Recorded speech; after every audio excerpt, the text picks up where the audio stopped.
Points of no return.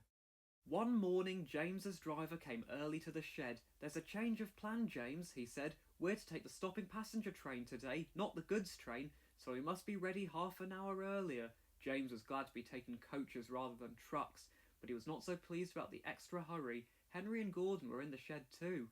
"It would be nice to have a branch line to myself," remarked James wistfully. "You!" exclaimed the others in one voice. "Why not?" demanded James. "At least I know where my next load was coming from." "Ah," said Gordon knowingly, "but what about all the trucks?" Gordon hated trucks, and had once run off a turntable to avoid pulling them. "And then there's the shunting," put in Henry. "You'd have to do it on your own, you know." "Well," James hesitated. He had to admit that shunting was what he liked least. "Perhaps Donald or Douglas would do it for me," he began. "Or perhaps not," he finished lamely, seeing the pitying looks of the others. "Anyway, branch lines aren't so bad. I can't see why you don't like them, Gordon." "I like my freedom," said Gordon. "I need a good run for my wheels, scope to use my talents. You wouldn't understand, little James," he said grandly. "Pah!" scoffed James. "You only say that because you were once turned onto Edward's branch line by mistake." Gordon closed his eyes. His branch line incident was not one he wished to remember. Soon, James's driver and fireman came for him. James bustled away importantly, and Henry and Gordon exchanged knowing grins. When he passed Edward's station, James told Edward how much he would like a branch line. "You can come and help me any time," smiled Edward. "With Boko away, I've been worked off my wheels lately." James sighed as he set off again. The rest of his journey was uneventful. James kept good time and was feeling quite pleased with himself as he set off for home once more. At the workstation, he met Gordon. "Found any good branch lines?" Gordon chuckled. James took no notice. "Just you wait," he muttered. "I'll show you." James came cautiously down Gordon's Hill because he knew he had to stop at Edward's station, which lay near the bottom. It was lucky he did, because just before they reached the platform, James noticed that the points were directing them into the branch platform instead of the main one.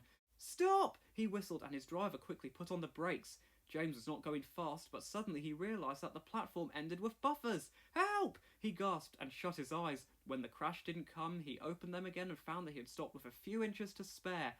"All right, James," said the fireman. "I'll ask the signalman to put us back on the proper line. I won't be long." The signalman had reset the points behind James, as the rules said, but when he tried to change them to let James out, he found he couldn't. He was most apologetic.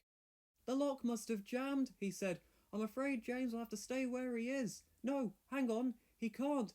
Edward needs to use that platform in a quarter of an hour. We'll have to put James out of the way in the goods yard." James was not pleased, and neither were his passengers. Bertie came to take them to their proper stations, but James stood in the siding with nothing to do for the rest of the day. That evening, Sir Topham Hatt came to see him.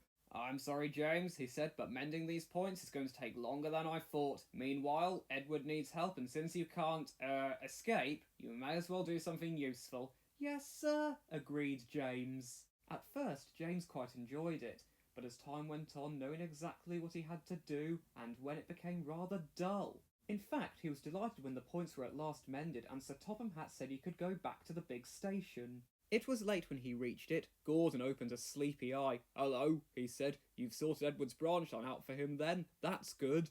James didn't answer. He didn't go so far as Gordon in thinking that branch lines were vulgar, but he did agree with him on the subject of freedom.